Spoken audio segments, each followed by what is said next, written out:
बच्चों, कक्षा 12 बही खाता और लेखा शास्त्र की कक्षा में आपका स्वागत है। बच्चों, आज का प्रकरण ख्याति की मूल्यांकन की विधियां हैं। आज हम लोग ख्याति का मूल्यांकन किन किन विधियों से किया जाता है इसे सीखेंगे। बच्चों, ख्याति के मूल्यांकन की 4 विधियां यहाँ पर बोर्ड पर वर्णित की गई हैं। देखिए, पहली विधि है औसत लाभ विधि, दूसरी विधि है अधिलाभ विधि, तीसरी विधि है पूंजीकरण विधि और चौथी वार्षिकी विधि। ठीक है बच्चों, आइए पहली विधि जो औसत लाभ विधि है उसे देखें। बच्चों, औसत लाभ भी 2 तरीके का होता है, एक सरल औसत लाभ और दूसरा भारित औसत लाभ। ठीक है, इस प्रकार इस विधि के 2 वेरिएंट हैं, 2 पहलू हैं। तो पहला हो जाएगा साधारण औसत लाभ विधि।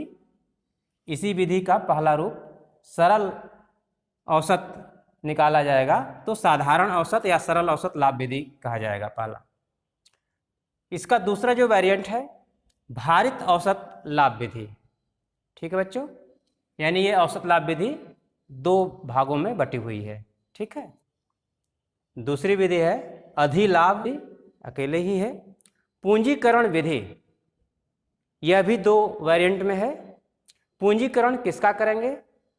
अधिलाभ की पूंजीकरण विधि, यानी अगर सुपर प्रॉफिट का पूंजीकरण करके हम ख्याति का मूल्यांकन करेंगे तो उसको हम कहेंगे अधिलाभ की पूंजीकरण विधि। ठीक है बच्चों, और यदि औसत लाभ एवरेज प्रॉफिट का पूंजीकरण करके यदि हम ख्याति मूल्यांकित करेंगे तो उसे कहेंगे औसत लाभ की पूंजीकरण विधि। ठीक है बच्चों, और वार्षिकी सिंगल में है, अकेले ही है। तो हम लोगों ने ये जान लिया कि ख्याति मूल्यांकन की कितनी विधियां हमें अध्ययन करनी है।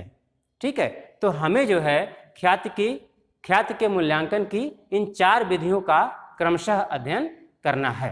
अब हम पहली विधि को पढ़ेंगे। बच्चों, ख्याति के मूल्यांकन की विधियों को जान लेने के बाद उसमें से सबसे पहली विधि साधारण औसत लाभ विधि की चर्चा हम करने जा रहे हैं।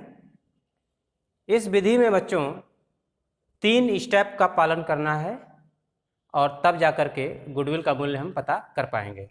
ठीक है, पहला स्टेप यह है कि लाभ और हानियों का समायोजन करिए।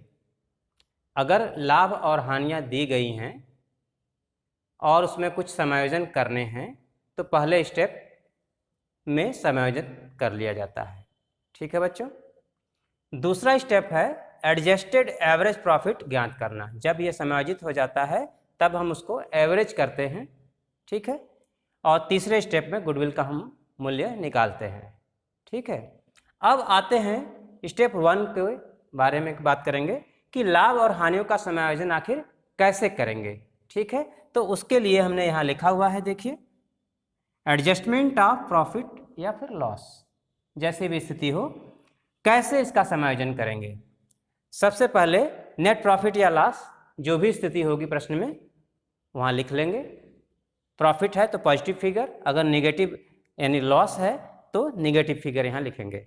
ठीक है, समायोजन में यदि कोई एबनॉर्मल लॉस है, ठीक है, अर्थात वह व्यवसाय की हानि न होकर के नॉर्मल न होकर के एबनॉर्मल लॉस है, व्यवसाय से संबंधित नहीं है, तो निश्चित रूप से उससे प्रॉफिट उस वर्ष की कम हो गई होगी और अब उसे जोड़ देंगे ताकि वह नॉर्मल प्रॉफिट आ सके। ठीक है, तो इसे हम ऐड कर देंगे। ठीक इसके विपरीत एबनॉर्मल गेन अगर हुआ है, ठीक है, उसे हम घटा देंगे। तीसरी बात इन्वेस्टमेंट इनकम, विनियोगों से आय। बच्चों, हम ख्याति व्यवसाय की निकाल रहे हैं और व्यवसाय के प्रॉफिट के आधार पर ख्याति निकालने चले हैं, तो उसमें इन्वेस्टमेंट की इनकम अगर शामिल हो तो निश्चित रूप से उसे निकाल देना न्यायोचित होगा, तो इसे निकाल दिया जाता है, यानी माइनस कर दिया जाएगा। अगली बात हम बता रहे हैं प्लस या माइनस रेक्टिफिकेशन ऑफ एरर। अगर भूतकाल में किसी वर्ष में किसी प्रकार की त्रुटि हो गई है लाभ ज्ञात करते समय, तो निश्चित रूप से ख्याति का मूल्यांकन करने के लिए हमें उस वर्ष के लाभ को शुद्ध करके ही लेना चाहिए। तो जैसा स्वभाव होगा गलती का, अगर उससे लाभ कम हुआ होगा पहले तो अब हम जोड़ेंगे, अगर उस गलती से लाभ बढ़ गया होगा तो अब हम घटाएंगे। तो जैसा स्वभाव होगा उसके विपरीत काम कर लेंगे। ठीक है, अगर लाभ पहले से बढ़ा है तो अब निश्चित रूप से घटाएंगे, और लाभ यदि इस गलती के कारण पहले से घटा हुआ है तो हम उसे जोड़ लेंगे। ठीक है, इतना काम करेंगे तो हमारा प्रॉफिट एडजस्ट हो जाएगा। समझ में आ गया होगा। अब इसके आगे हम ये स्टेप 2 के बात करेंगे। ठीक है बच्चों, एडजस्टेड एवरेज प्रॉफिट अब हम दूसरे स्टेप में निकालेंगे। ये कैसे निकलता है इसका भी हमने यहाँ फार्मूला लिखा हुआ है। Adjusted average profit is equal to total adjusted profit. Step 1 में हम जब प्रॉफिट को एडजस्ट कर लेंगे तो जितने वर्षों का ये प्रॉफिट दिया होगा उन सबको टोटल कर लेंगे। ठीक है, लाभ है तो उसे जोड़ लेंगे, अगर बीच में कहीं हानि हुई है उसे घटा लेंगे। ठीक है, तो टोटल कर लेंगे, और टोटल करने के बाद सम ऑफ ईयर्स, अर्थात जितने वर्षों का ये परिणाम यहाँ जुड़ा रहेगा उतने वर्षों के योग से हम भाग कर लेंगे। ठीक है, सपोज दैट कि 4 वर्षों का यहाँ प्रॉफिट या लॉस लिया हुआ है तो 4 से यहाँ हम भाग करेंगे। ठीक है बच्चों, तो ये आपका स्टेप 2 निकल आएगा। अब हम अंतिम स्टेप गुडविल का मूल्य कैसे ज्ञात करेंगे इसका सूत्र जानेंगे। बच्चों, अब हम तीसरे स्टेप को बता रहे हैं कि गुडविल का मूल्य हम कैसे ज्ञात करेंगे। यहाँ पर हमने गुडविल का फॉर्मूला लिखा है कि goodwill is equal to adjusted average profit, जो स्टेप 2 में हम ज्ञात कर चुके हैं। एडजस्टेड एवरेज प्रॉफिट मल्टीप्लाई गुणा नंबर ऑफ ईयर्स परचेज। ठीक है, नंबर ऑफ ईयर परचेज से हम गुणा करेंगे। अब आपके मन में ये प्रश्न हो रहा होगा कि ये नंबर ऑफ ईयर परचेज क्या है और ये कैसे प्राप्त होता है।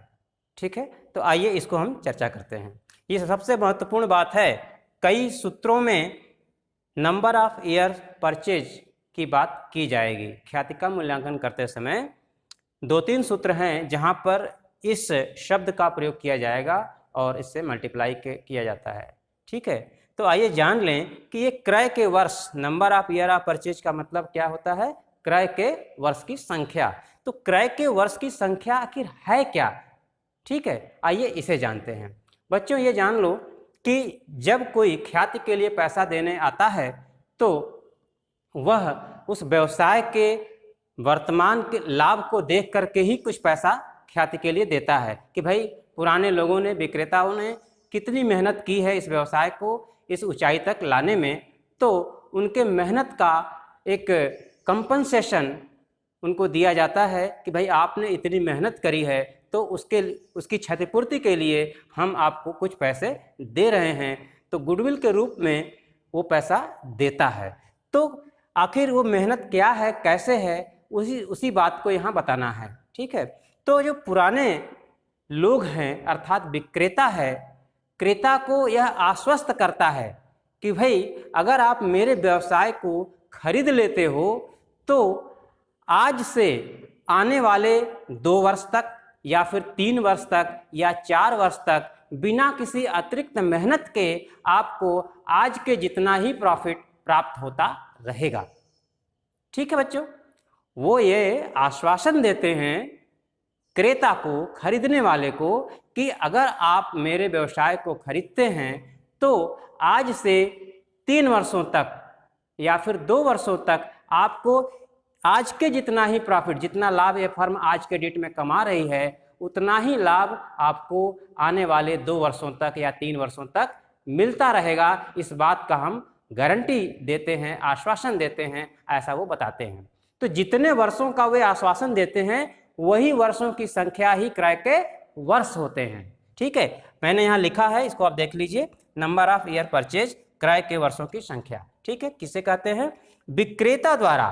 ठीक है, क्रेता को जितने वर्षों तक बिना अतिरिक्त परिश्रम के, आपको कोई मेहनत नहीं करना है, ठीक है, विक्रेता ने जितना मेहनत करा हुआ है उस बिजनेस में, उस व्यवसाय में, उसी मेहनत के आधार पर वर्तमान लाभ के लिए, आज का जो लाभ हो रहा है, इस वर्ष का लाभ, इस लाभ को प्राप्त करने के लिए कितने वर्षों तक आपको बिना अतिरिक्त मेहनत के लाभ मिलेगा, आश्वस्त किया जाता है। ठीक है, एश्योरेंस दिया जाता है। उन्हीं वर्षों की संख्या को हम नंबर ऑफ ईयर परचेज या क्रय के वर्षों की संख्या कहते हैं। ये बात हमने यहाँ लिखा हुआ है। उम्मीद करता हूँ कि ये बात आपको समझ में आ गई होगी। ठीक है, ठीक है, अब आगे देखते हैं, एक प्रश्न लेकर के इसको समझ।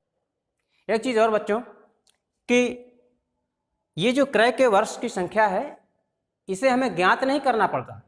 यह प्रश्न में आपको दिया रहता है, इसका कोई वैज्ञानिक आधार नहीं है कि इसे हम ज्ञात करें। ठीक है, यह प्रश्न में दिया रहता है, यह साझेदारों द्वारा या विक्रेताओं और क्रेताओं द्वारा आपस में सहमति के आधार पर तय किया जाता है। ठीक है बच्चों, तो आइए अब इसके बाद एक प्रश्न लें और सरल औसत लाभ विधि को समझें। बच्चों, साधारण औसत लाभ विधि, सिंपल एवरेज प्रॉफिट मेथड को भली भांति समझने के लिए एक प्रश्न उदाहरण के रूप में हमने लिया है। आइए उस प्रश्न को पढ़ते हैं। ठीक है, देखिए उदाहरण 1 हमने लिया और यहाँ लिखा है, गत 5 वर्षों में एक फर्म का लाभ इस प्रकार है। 5 वर्षों का व्यावसायिक परिणाम यहाँ दिया गया है, 2011, 12, 13, 14 और 15, 5 वर्ष हो गए। अब 2011 में 4 लाख का लाभ हुआ किसी फर्म को, 2012 में 3,90,000 का, 2013 में 40,000 का नुकसान हो गया। देखिए ब्रैकेट में दिखाया गया है। ठीक है, तो ये संकेत कर रहा है कि लाभ जो है नेगेटिव में हो गया, तो इसका मतलब ये हानि है। ठीक है, 2014 में 4,20,000 का लाभ हुआ है और 2015 में 4,30,000 का लाभ हुआ है। ठीक है बच्चों, ये हमारा व्यावसायिक परिणाम हो गया। नीचे बोला जा रहा है कि 5 वर्षों के औसत, ये 5 वर्षों का लाभ या हानि है, इनका औसत लाभ लेना है और 4 वर्षों के क्रय, अभी इसके पहले क्रय के वर्षों की संख्या की बात हमने करी थी।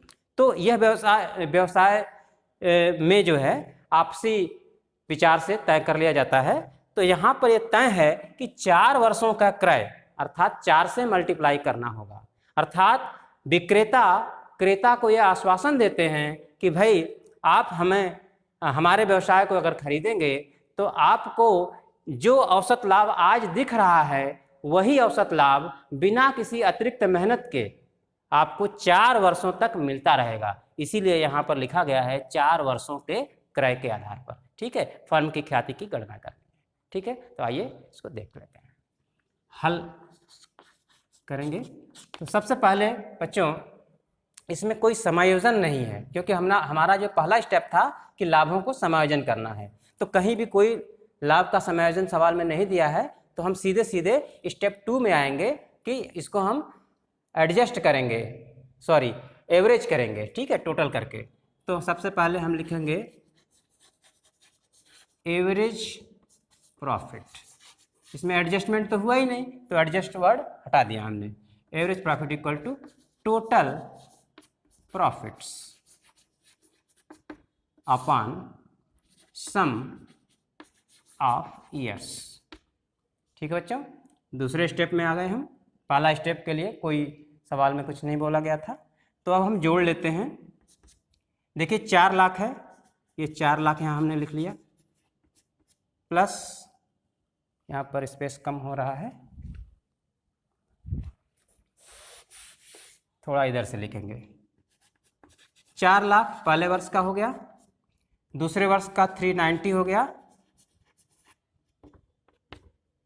तीसरे वर्ष बच्चों नुकसान है तो माइनस हम लिख लेंगे, नुकसान को हम घटा देते हैं, हानि है 40,000 का। फिर प्रॉफिट हो गया 4,20,000 का, और इसके बाद प्रॉफिट है 4,30,000 का। ये बच्चों 5 वर्षों के व्यावसायिक परिणाम को हमने लिख लिया, इसको हम जोड़ लेंगे। और सम ऑफ ईयर्स, कुल कितने वर्ष हैं, 1 2 3 4 5, तो यहाँ पर 5 हम लिख लेंगे। ठीक है, आइए इसको हल करते हैं। तो देखिए इसको जोड़ लेंगे और 40,000 को घटाएंगे। ठीक है, तो आइए जोड़ें। 3 2 5, 5 9 14, 14 में से 4 गया 10, 0, हाथ में आया 1, 4 1 5, 5 4 9, 9 3 12, 4 16, 16 लाख। इसका टोटल बच्चों 16 लाख आया। ठीक है, आप फिर से जोड़ सकते हैं। देखिए 4 लाख हुआ, 3 90 हुआ, 4 3 7 90, 7 90 में 40 घट गया तो 7 50 हो गया, 7 50, 4 11 50, 20 70, 11 70, 11 70 और 30 12, 12 4 16। तो ये 16 लाख बच्चों आया टोटल प्रॉफिट। ठीक है, अब इसमें 5 से हम इसको भाग करेंगे, तो 5 से भाग करेंगे तो 5 दिया 15, 1 हुआ, 5 दूना 10, ये आया 3,20,000। ठीक है बच्चों, 3,20,000 हमारा एवरेज प्रॉफिट आ गया। ठीक, तो अब क्या करेंगे, तीसरा और अंतिम स्टेप, गुडविल का मूल्य निकालेंगे। ठीक है, यहीं पर निकाल लेंगे। देखिए कहा है 5 वर्षों के औसत लाभ आ गया है, 4 वर्षों का क्रय, यानी हमें 4 का गुणा करना होगा बच्चों। ठीक है, ये हमारी जगह बन गई। और अब इसके बाद गुडविल निकालेंगे। गुडविल कैसे निकलेगा, इसमें हमें एवरेज प्रॉफिट लेना है, एवरेज प्रॉफिट हमें दिया ही है, into number of years purchase, number of years purchase. ठीक है, एवरेज प्रॉफिट 3,20,000 हमने यहाँ कैलकुलेट किया हुआ है, तो 3,20,000 कर लेंगे मल्टीप्लाई 4 वर्ष, प्रश्न में यह दिया गया था 4 से मल्टीप्लाई हो जाएगा, इसका 4 से मल्टीप्लाई कर देंगे तो 12,80,000 रुपया आएगा। यह 12,80,000 रुपया बच्चों उस फर्म की ख्याति होगी, गुडविल होगी, यही निकालना था। ठीक है, उम्मीद करता हूं कि इस प्रश्न से आपको सरल औसत लाभ विधि या साधारण औसत लाभ विधि समझ में आई होगी। आइए एक और उदाहरण लेते हैं जिसमें कुछ एडजस्टमेंट भी हम डालेंगे और सीखेंगे कैसे निकलता है। बच्चों, इस विधि को और भी बेहतर तरीके से समझने के लिए हमने एक दूसरा उदाहरण लिया है जिसमें कुछ समायोजन भी डाले गए हैं। ठीक है, आइए पहले प्रश्न को पढ़ते हैं। गत 4 वर्षों में एक फर्म का लाभ इस प्रकार है। इस प्रश्न में आपको 4 वर्षों का परिणाम दिया गया है। पहले वर्ष में 15,000 का लाभ हुआ है, दूसरे वर्ष में 12,000 का, तीसरे में 20,000 का और चौथे वर्ष नुकसान दिख रहा है 4,000 का, ब्रैकेट में दिखाया गया मतलब नुकसान। अब एक कुछ समायोजन यहाँ पर है। द्वितीय वर्ष के लाभ में अग्नि से हानि 200 रुपया शामिल है। ये जो दूसरे वर्ष का लाभ 12,000 दिख रहा है, इसमें आग से हानि भी शामिल है 200, अर्थात उस वर्ष लाभ 200 से कम हो गया होगा। अब हम समायोजित करते समय क्या करेंगे, प्लस करेंगे। ठीक है, तथा चौथे वर्ष में विनियोगों की आय 1,000 शामिल है। चौथे वर्ष जो हमारा लॉस दिख रहा है, इस वर्ष में विनियोगों की एक आय है वो शामिल है, यानी विनियोग की आय तो प्रॉफिट हो गई, इनकम हो गया, इससे हमारी लाभ जो है पहले बढ़ी होगी, तो अब हम क्या करेंगे, इसको माइनस करेंगे। ठीक है, घटा देंगे। ठीक है, अब आगे कह रहा है 3 वर्षों के क्रय के आधार पर, वही क्रय के वर्षों की संख्या हमेशा आपको प्रश्न में बोला जाएगा। ठीक है, तो 3 वर्षों के क्रय के आधार पर औसत लाभ विधि से ख्याति की गणना करना है। यहाँ पर 3 वर्षों का गुणा किया जाएगा। आइए हल करके सब कुछ देखते हैं। तो सबसे पहले हमें स्टेप 1 में क्या करना होगा बच्चों, स्टेप 1 में पहले समायोजित लाभ निकालना होगा, एडजस्टेड प्रॉफिट। तो एडजस्टेड प्रॉफिट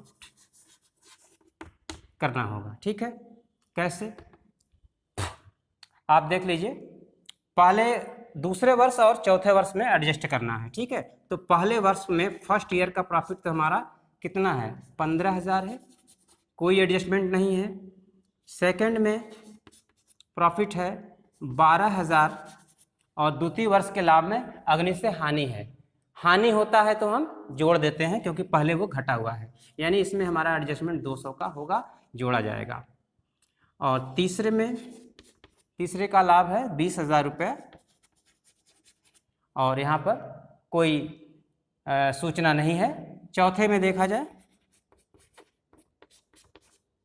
चौथे में है 4,000, ये नुकसान है। इसमें क्या करना है, विनियोगों की आय शामिल है, तो इसमें से माइनस करना है। माइनस कितना? 1000, ये 1000। ठीक है बच्चों, आइए अब इसको समझ लें। इक्वल टू, यहाँ पर कोई एडजस्टमेंट नहीं है तो सीधे सीधे 15,000 आ जाएगा। यहाँ पर 12,200 हो जाएगा, यहाँ पर 20,000 हो जाएगा, कोई एडजस्टमेंट नहीं है। और बच्चों यहाँ का देखिए, ध्यान दीजिए, यह भी माइनस है। ब्रैकेट का मतलब क्या हुआ? माइनस हुआ। यह भी माइनस और यह भी माइनस, तो 4 1 5,000 माइनस का हो गया। ये माइनस का 5,000। अब इसको आप ऐड कर लीजिए। Total adjusted profit. तो स्टेप 1 हमारा एडजस्टेड प्रॉफिट होता है, और स्टेप 2 क्या करते हैं, इसको पहले जोड़ लेते हैं। स्टेप 2 तो अभी निकाल लेंगे, पहले आप जोड़ लीजिए टोटल प्रॉफिट। तो ये 200 आ जाएगा, 5 और 2 7, 7 में से 5 गया 2, ये माइनस का है तो घटा भी देंगे। 1 2 2 4, 42,200 टोटल आया बच्चों। 42,200 4 वर्षों का लाभ हानि जोड़ करके आ गया। अब हमारा दूसरा स्टेप क्या होता है? एडजस्टेड एवरेज प्रॉफिट होता है। आप स्टेप को देखिए, स्टेप आप लिखे हुए हैं, profit equal to adjusted average profit.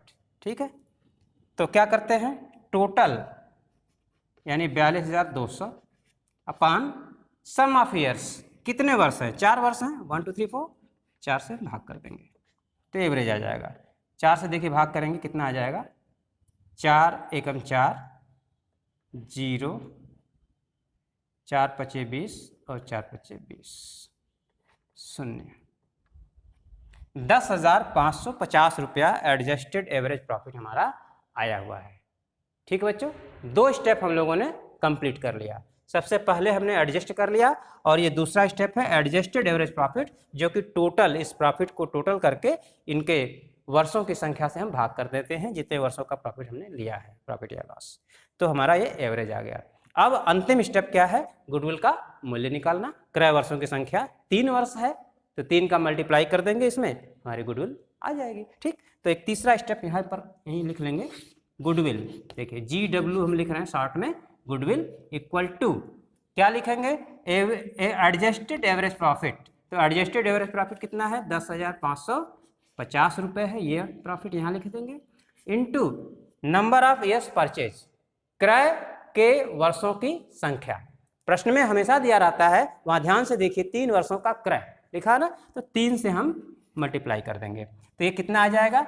10 यहाँ 30, 5 यहाँ 15, चलिए 3 पचे 15 के 5 हाथ लगा 1, 3 पचे 15 के 16 के 6 हाथ लगा 1, और 3 0 1 3 कम 3, 31,650 ये हमारा गुडविल हुआ। 31,650 रुपये की फर्म की गुडविल आई है इस विधि से। ठीक है, तो उम्मीद करता हूं कि आपको ये उदाहरण 2 से पूरी बात समझ में आ गई होगी कि किस तरीके से हमें एडजस्ट करना है और किस तरीके से इसका मूल्यांकन करना है। ये पहली विधि आपको भली भांति समझ में आ गई होगी, और अब हम इसके बाद दूसरी विधि की चर्चा करेंगे। तो अगले वीडियो में हम इसकी चर्चा करेंगे। आज के लिए बस इतना ही, धन्यवाद।